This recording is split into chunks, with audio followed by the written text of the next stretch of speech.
सकाळ माध्यम समूहानं राज्यातील पाणी प्रश्न सोडवण्यासाठी सामाजिक दृष्टिकोनातून 20 कोटी रुपयांचा निधी देण्याचा निर्णय घेतलाय।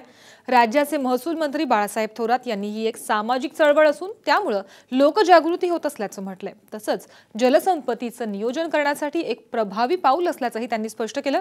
काँग्रेसचे प्रदेशाध्यक्ष माणिकराव ठाकरे यांनीही या उपक्रमाचं कौतुक केलंय। उद्योगधंद्याकरता पाणी तर द्यावंच लागतं। शेतीला प्रथम क्रमांक आपण तसा 2 नंबरला दिलं पिण्याच्या पाण्यानंतर। उद्योग व्यवसाय शेवटी रोजगार निर्माण होत असतो।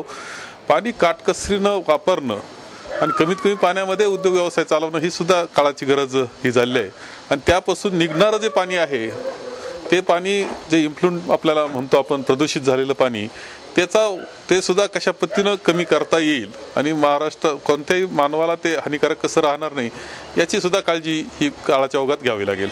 एक ज्या भावनेतून अशा प्रकारचा फार मोठा निर्णय आणि फार मोठ्या प्रमाणामध्ये एकत्र पैसा करून शासनाला देण्याच्या संदर्भातला जो प्रयत्न आहेत या सर्व स्तरातून याचं खऱ्या अर्थानं कौतुक व्हायला पाहिजे, अभिनंदन करायला पाहिजे। कारण हे बाडीस लागणं तर समाजामध्ये अशा प्रकारे सातत्यानं काम होणं, सार्वजनिक स्वरूपाला अधिक महत्त्व देऊन त्याकरता सुद्धा काही वाटा आपल्या उत्पन्नातून आपण दिला पाहिजेत, ही जी एक भावना यामधून निर्माण होईल ते संपूर्ण राज्याला प्रेरणा देणारी असेल।